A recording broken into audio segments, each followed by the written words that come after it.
No, nobody's there. Perfect. That's exactly what I wanted. Now, let's figure this out. I am still just trying to figure stuff out and try to get stuff going, but just bear with me while I just set up stuff and I'll just make sure that someone's there. Yeah, just doing some other things on cellular device. Yeah, trying to do stuff. So anyhow, so people that may come and watch this later on, hi, my name is Jacob Morgan. I'm called Shadowknock Online. I write a whole lot of symphonic metal stuff and other genres when I feel like it, but my main thing is symphonic metal. Throughout the entirety of 2015, I've just been writing and releasing singles, and I've decided, because it's the end of year, that I should make a album just with a whole bunch of the songs from the year. It's a big milestone for me because I did not have recording equipment or the stuff that I needed to get it done. I'm just going to take these off.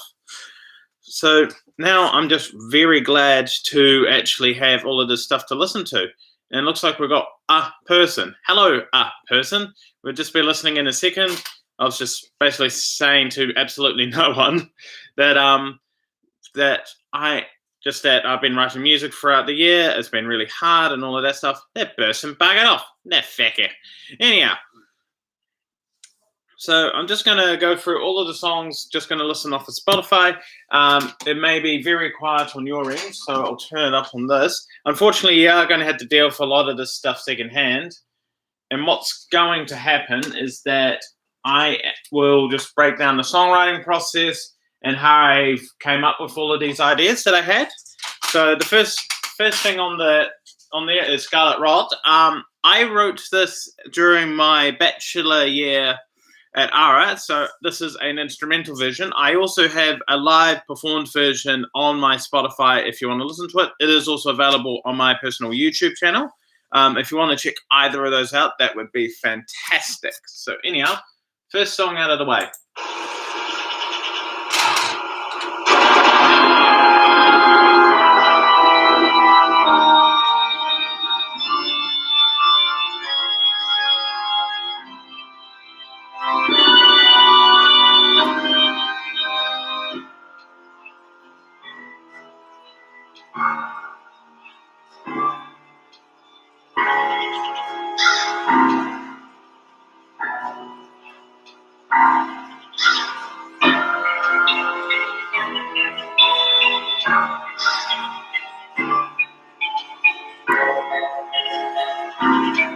Actually, I'm just going to grab a hair tie. My hair's annoying me.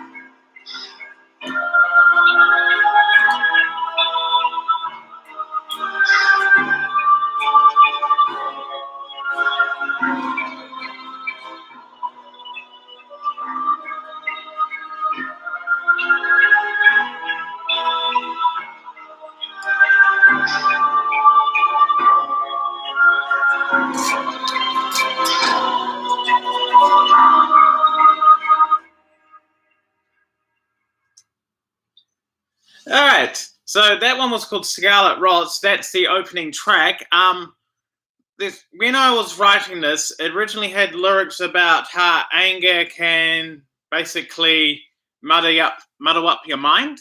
That was what the song was originally about. I kept it as an intro because I love the chord progression. It's using a chromatic movement.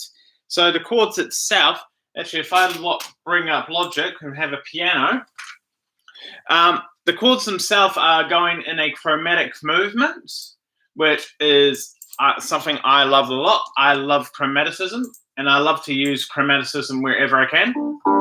Cool, we've got a piano, very crappy electric one, but if I go to something a bit better, yeah, that sounds better.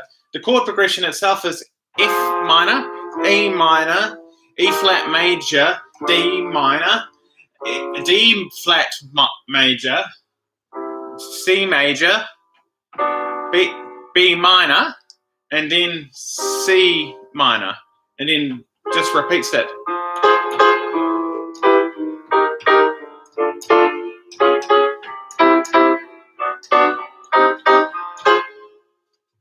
I love that sort of movement. Theory-wise, could not tell you what I was doing for the life of me, but I do know this, that I love using static harmony, so most of the time through that, the third stays still, and that's how I can move around the chords. So, for example, this chord going, that note is a constant, and that's stuff that I like to do. The other thing is with the samples at the start of the song, you can use samples. It's perfectly okay to do that. Go onto a free website and find what you're looking for. Do edit it a wee bit because they don't like it if you just use it straight up. But using samples is perfectly okay, and it works well for the song. So I think with that out of the way, I might as well get on to the next song. Next song is Masquerade.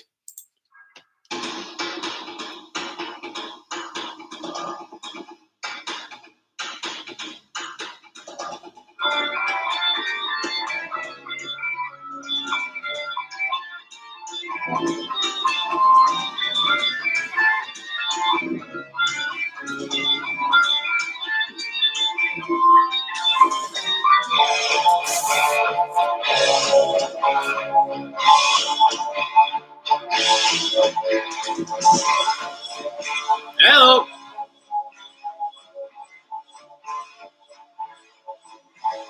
Actually, the one person there, can you do me a favor? Tell me what the audio quality is like.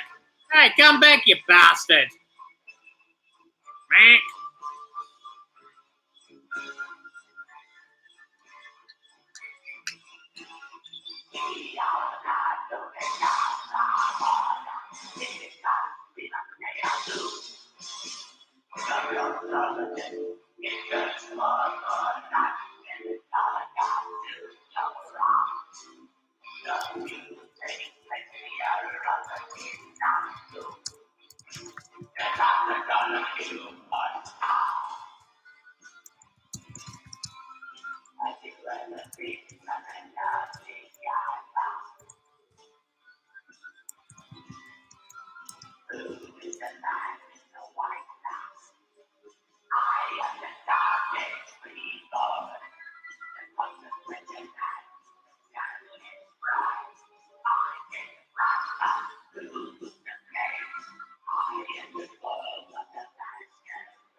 Right, so Masquerade, this was a song that I wrote in, I want to say, another thing, I was living in Christchurch, maybe 2017 or 16, somewhere around there.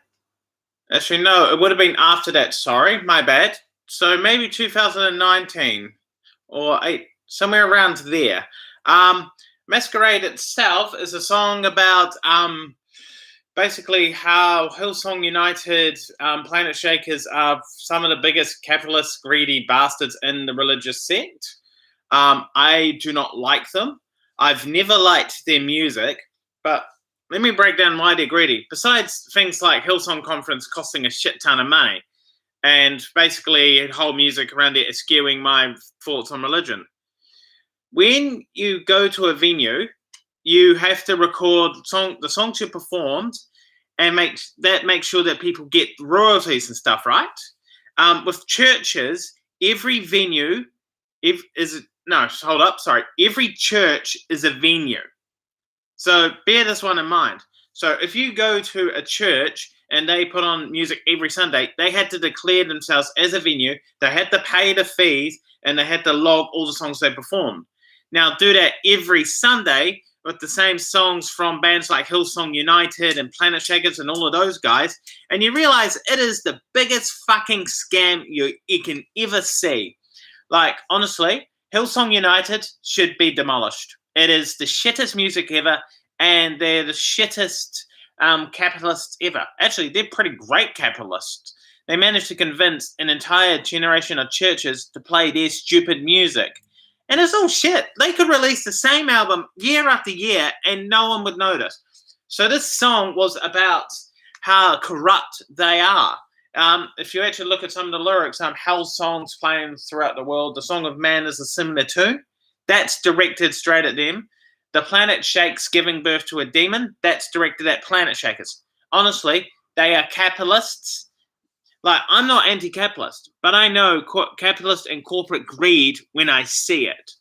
And these guys are taking advantage of the church system. I would encourage churches to write your own music. Don't cover the big bands. They want you to cover their music so they can get the royalty fees. Simple as that. Song-wise, it's just very standard stuff in D minor. I do love the chord progression. I start off with the...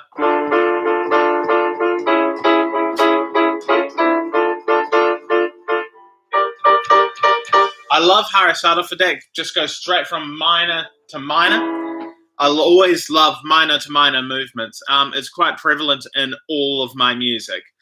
As far as everything else goes, I love the 5/4 part that I wrote, and it just very simply on the bass, the bum, ba-da-dum, bum, ba-da-dum, bum, ba-da-dum, bum, ba-da-dum, bum.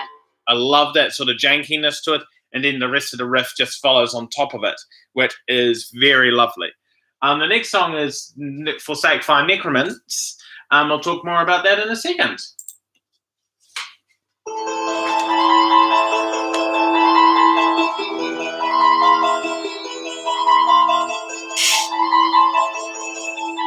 Hey, one person comes in. Can you tell me what the audio quality's like?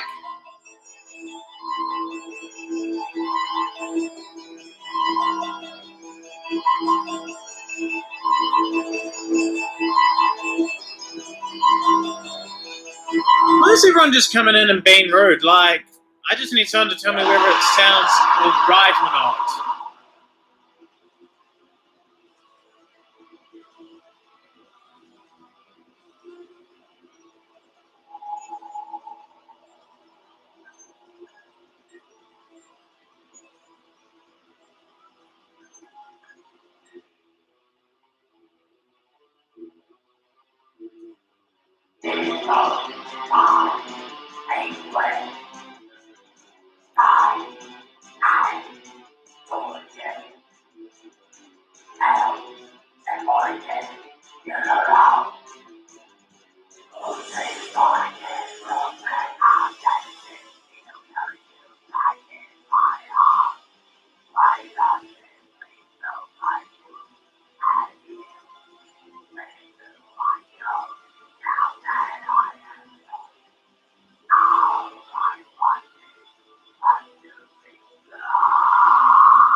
Very few people are coming in and staying.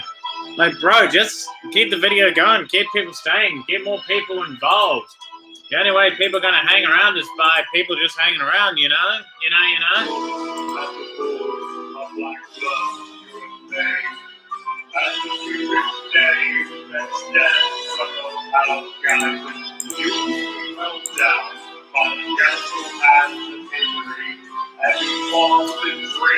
From the hand that leads the taste of love and him seek your body and you'll finally feel what pain feels like. What looks like pain is eroded from my ears. What is my heart without my tears?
Right, so Forsake Fun Necromants, I actually wrote, recorded, and did do a small release of the song in 2021, I believe. This thing, second year, yeah, 2021. So I ended up doing an official Spotify release on 2025, so it made the cut for this album. So the song is about basically woman, bloody woman. So everything on there is a pun Forsake Fun Necromant. I know necromance is like necromancy, but I'm going for a pun on the word necro and the word romance. So necromance. So forsake far necromans basically means forget your dying love. What I was going to say about it? The thing I love about it is how it changes key signature and time signature so seamlessly. It alternates between A minor and E minor and 3/4 and 4/4. And even just that opening start, just going, oh, let's see, in A minor. Dun-dun-dun-dun-dun-dun-dun. Sorry, I had to remember my own bloody chords. Yeah, I actually don't remember. But the most of the song is either going from 1 to 4, and then just follows into the main riff, which stays on like in static E and just has chords alternating on the top with all the orchestra on stuff. And during the chorus, it uses nothing but minor chords, and I love that sort of movement. I sound tinny on guitar, but the other thing I do is keep it in the bass, but the main chord movement is going from A minor to D minor to E minor to C minor, A minor to D minor to E minor to F minor. I love that sort of thing because it just sounds normal because it's all diatonic, and then suddenly just but then resolves very nicely back onto what is essentially the tonic in this case, but of course minor key harmony. The solo for it as well was completely improv, except for one line where you can probably hear it because the guitar overlaps, which, let's see, it is all improv. The one bit that isn't is the very heavy tremolo sound, tremolo vibrato sound on the notes, and with that little sweep pattern. So the next song, Ventus ad Caelum. So let's play that.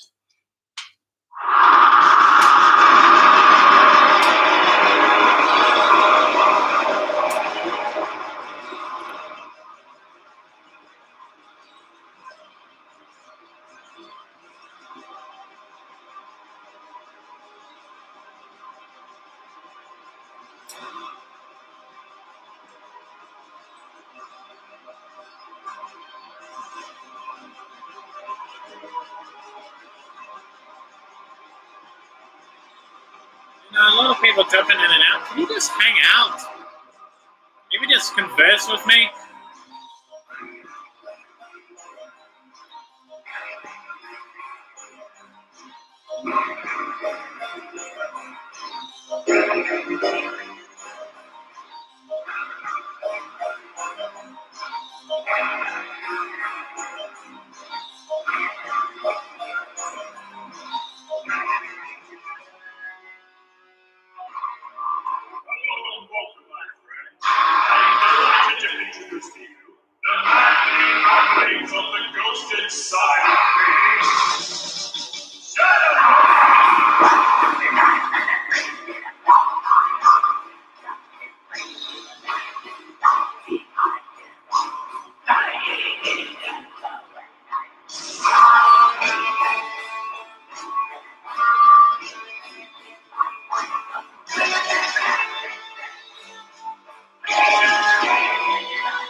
Right, so Ventus ad Caelum.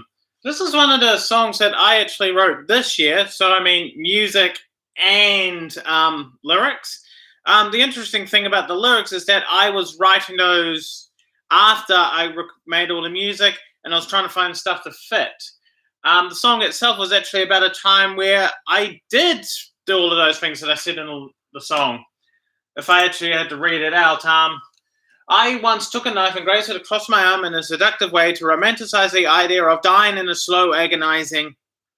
I cut it off deliberately there, that last little word, which should just say way. The reason I cut it off is because it just didn't fit within what I was writing. Like, I mean, literally, it just didn't fit in the verse. So I thought cutting it off would make more of an impact because you want the word, but then I suddenly start talking about something else, which is I tell you about what I'm doing with the knife, and then I make a little cut. I remember this quite fondly. I was very suicidal. Like nowadays, I won't stay alive just to piss people off. But yeah, this song is about the despair that you feel with the whole depression and stuff, and all of that stuff. It is also the only song of mine to actually have an explicit rating on it.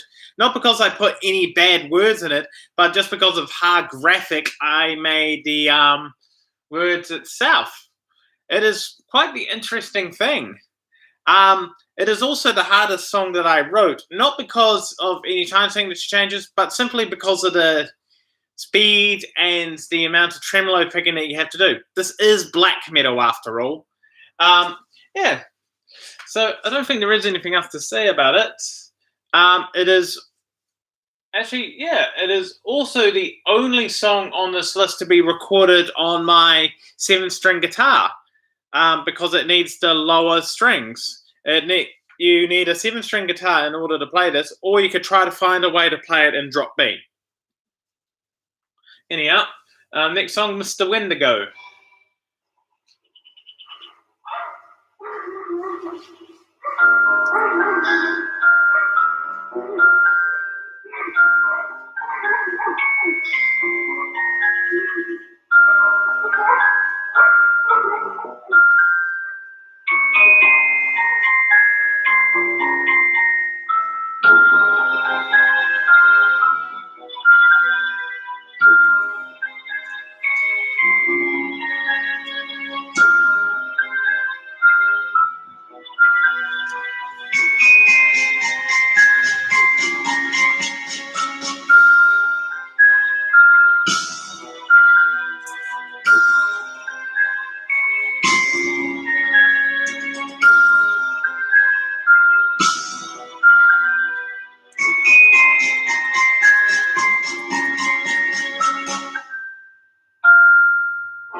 Hello, child. Are you lost? I haven't seen anyone this deep in the forest. Are you cold? Are you hungry? Come with me and I can give you shelter.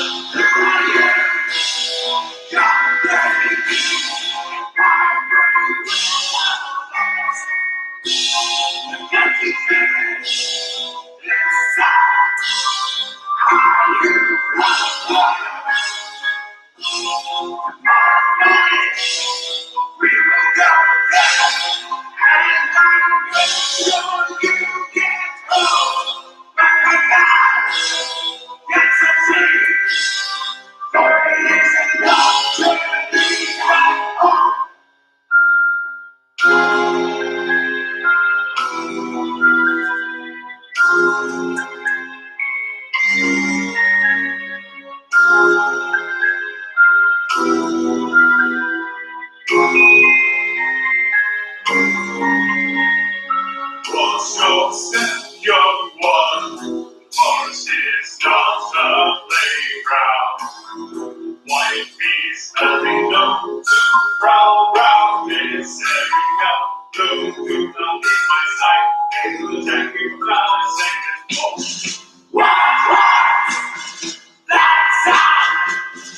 You must hide on the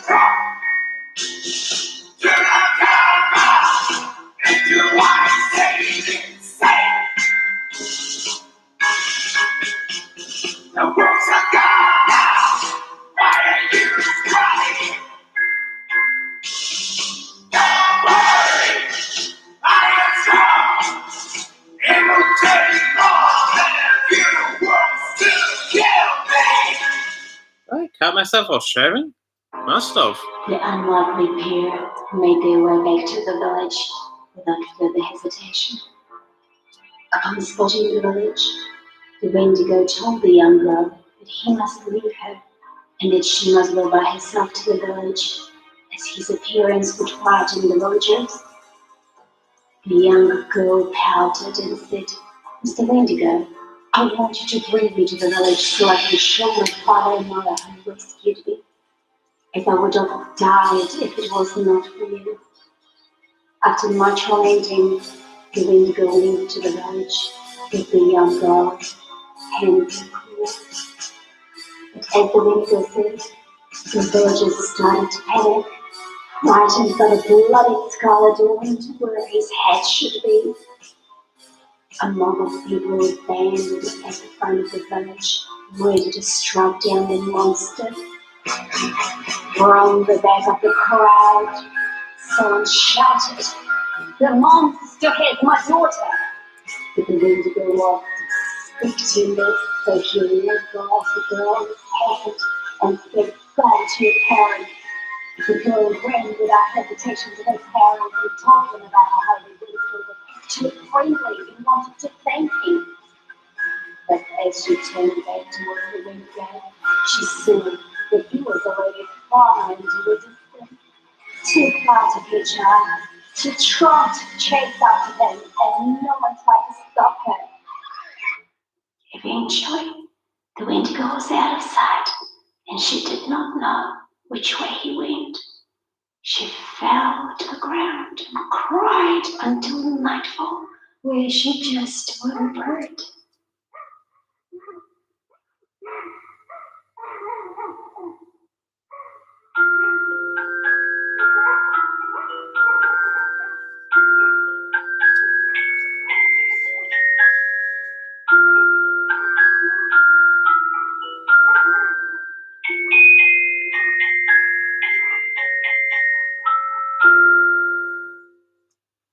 Right, so this was a song where I originally wrote the music years and years ago. Like, I do not even remember writing this, but I do remember sitting. Actually, it was with a guitar. Actually, I played that first melody just from here, going the.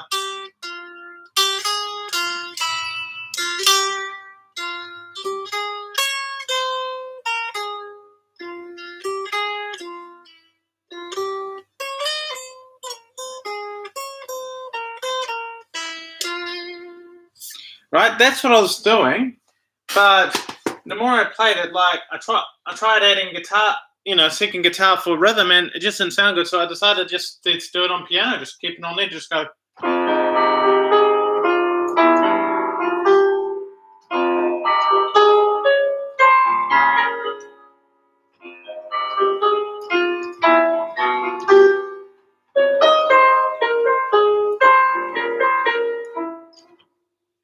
Yeah, and again, this is just what I love with the songs that I write, is just using the minor on minor movement. So the main chord progression for that is F minor to E minor to E minor, back to F minor to a G diminished, which.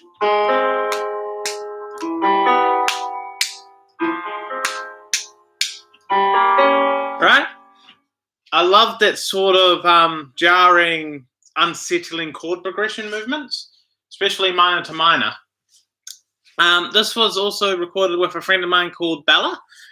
She's also known as Queen Bee. She usually writes, like, I'm going to call it, if there's a genre called dad rock, there needs to be a genre called mum rock. She writes mum rock. That's what she does. And she did the voiceover towards the end of the song. She did the majority of that in one take with just a few minor things that needed to be fixed up. Just some words were omitted and just need to be fixed up. But that was basically just one live take. Like, the majority of it just came from one thing. She managed to improv her way through it all without really practicing or listening to it. She just said it and she got exactly what I wanted, which is amazing. The next song is Storm. This is the one that I released on Christmas. Like, I don't think anyone would have listened to it for Christmas. Who wants to listen to me on Christmas? You should be opening presents with your family, not listening to ginger buggers. Now, anyhow, this is Storm. Oh, just quickly, Mr. Wendigo was a fictional story.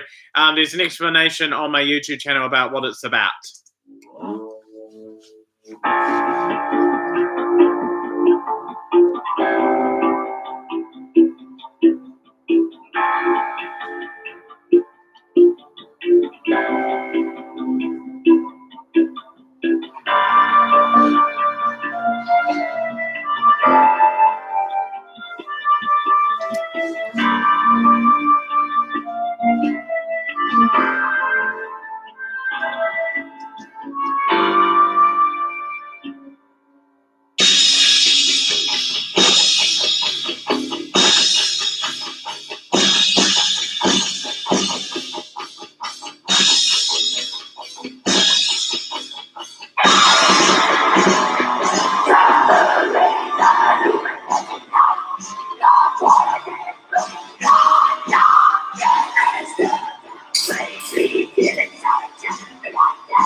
I remember the rain and the luminescent night sky.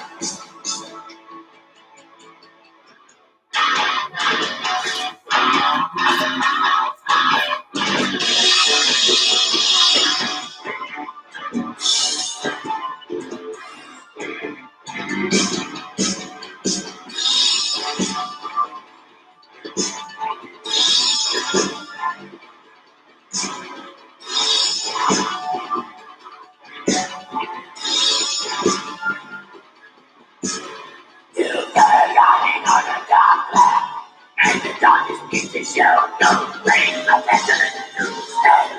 Nothing good and sweet. Destroying everyone and everything. From both sides, you just out of it. To life. Darkness doesn't know before. 50 times of my own hate. And the stone and rock upon me. For what is the grace of the sad and little flame?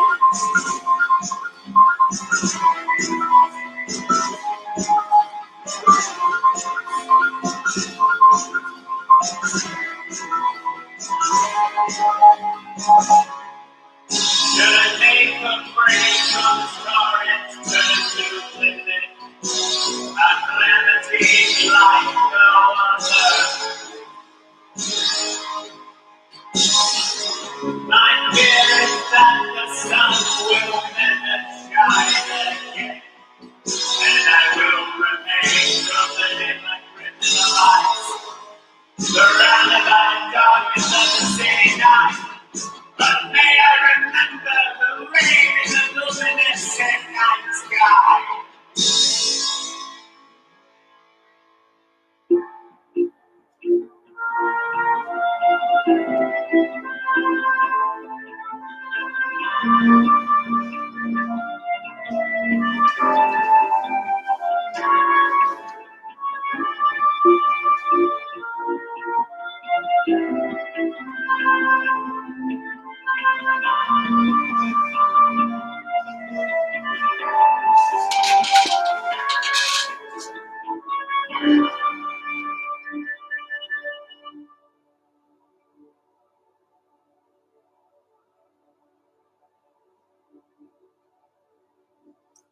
Right.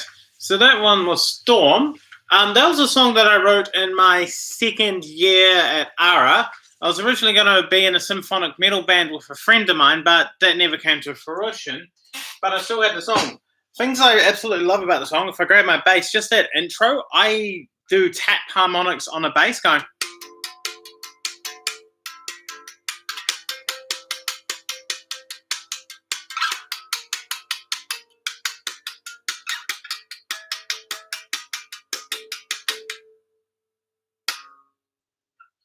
Other things I love about the song is how many times I change key signature. Like I never change time signature, but key signature changes a lot. It starts off, with that going.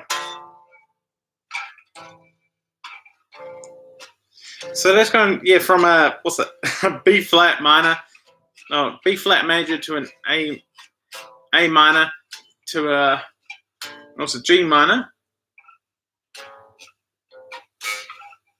Actually, hold up.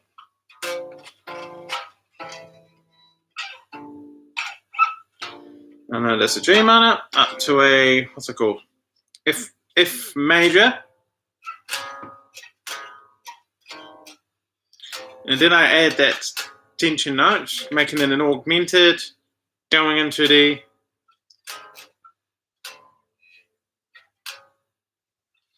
I love that sort of thing. And then, in the pre-chorus bit, I modulate from an D Phrygian, so the main riff for the song is.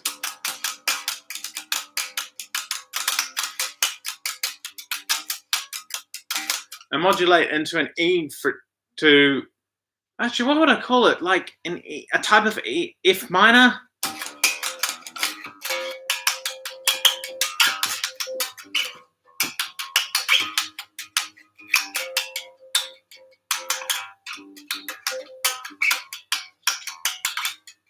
Into a C sharp minor.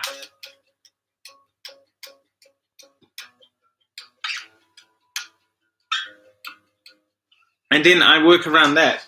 like the song itself is actually quite complex musically, and I just keep it simple because it is a Nightwish inspired song. Like Nightwish are not heavily complicated. They do have some complicated songs. Gethsemane is one song that's very complicated, but for the most part, they just write solid riffs with great symphonic backing, and that was the intention of this song.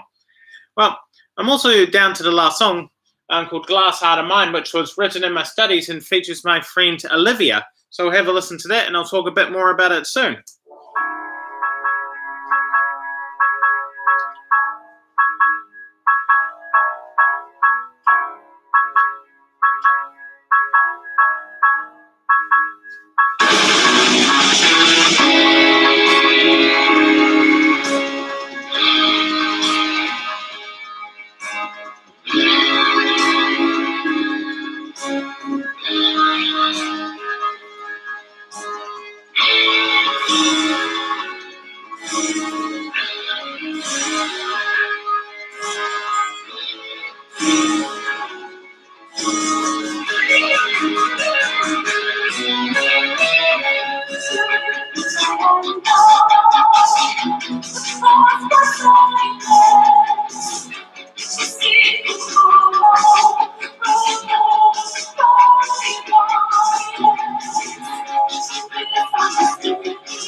Hello, you're the actual first person to say anything. Congratulations. Are you promptly left? Dick.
Right, so that's the entirety of my album. That last song, Glass Heart of Mine, was written in my final year of my bachelor.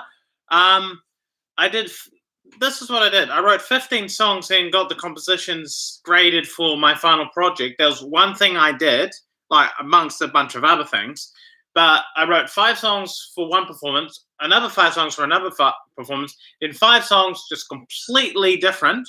But I decided to make the rule, which is it has to be written with someone else in mind. This song was written for my friend Olivia, who is going to be releasing a single in about a month's time. So that will be exciting for her. This song also has an improv solo on it, which is the second solo. The first solo is scripted, but the second solo, improv. I did that, I think, in 2 takes, where I had the main idea and then just followed suit and just picked some better notes to end on. But the main idea was all just 1 take.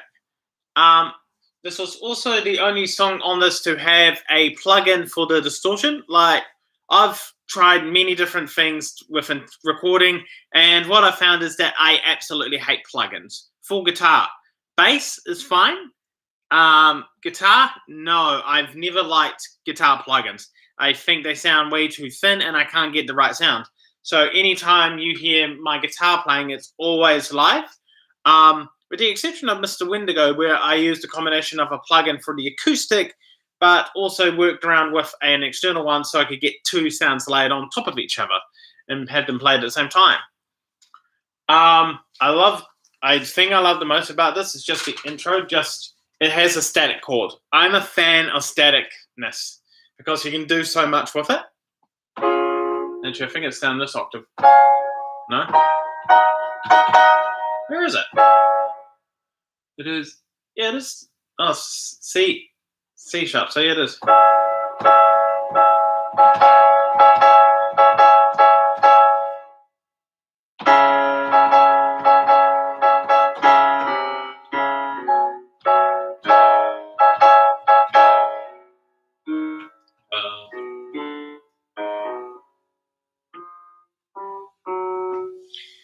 Yeah, you get the picture. Oh well. But yeah, that's the entirety of my album. It is a shame that no one really came to hang out. That's something I'm really disappointed about. Like, I saw a lot of people click on the title and could have just hung out and just started conversing. But no, you just didn't do anything. And that's very upsetting. Oh, anyhow, I better sign off and do other stuff during the day. To anyone in the future who did watch the entirety of this, thank you. You are most appreciated. To everyone else who didn't watch this, fuck you.